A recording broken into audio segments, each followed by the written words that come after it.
અંકલેશ્વર નજીક નર્મદા નદી કિનારે નર્મદા મૈયા બ્રિજ પાસે આવેલા અંબાગીરી આશ્રમમાં વિજય તિવારી અને તેનો મોટો ભાઈ અજય તિવારી સેવક તરીકે રહે છે. થોડા દિવસ પૂર્વે વિજય તિવારીએ અંદાળા ગામના કાલુ નામનો ઈસમ આશ્રમ નજીક લાકડા કાપવા આવ્યો હતો, જેને જે તે વખતે અટકાવ્યો હતો. જેની રીસ રાખી કાલુ, સોનુ, ગોલુ અને અન્ય એક ઈસમ રાત્રિના આવ્યા હતા અને લાકડા ન કાપવા દેવાની રીસ રાખી વિજય તિવારીને માર મારી ચપ્પુની અણીએ હાથમાં પહેરેલી સોનાની વીંટી કાઢી લીધી હતી. તેમજ અંબાગીરી આશ્રમના માતાજી દ્વારા સાચવવા આપેલ રોકડા રૂપિયા 30,000ની લૂંટ ચલાવી ફરાર થઈ ગયા હતા. આ સાથે તેમના ભાઈ અજય તિવારીને પણ માર મારવામાં આવ્યો હતો.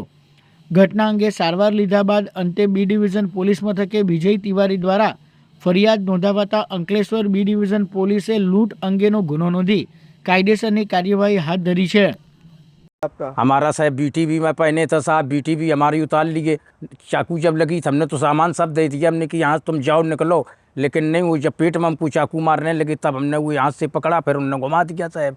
इसमें हमारी हड्डी निकल आई तो मैंने भाग दिया फिर यहाँ से। ऐसा था उसमें से जो एक आदमी कालिया है उसको पता था इन लोगों को कि यहाँ माई का पैसा गाय का है। जिगर महाराज ने पैसा दिया था, वो पैसा का भी पता था कि यहाँ इन लोगों को पता था पैसा का।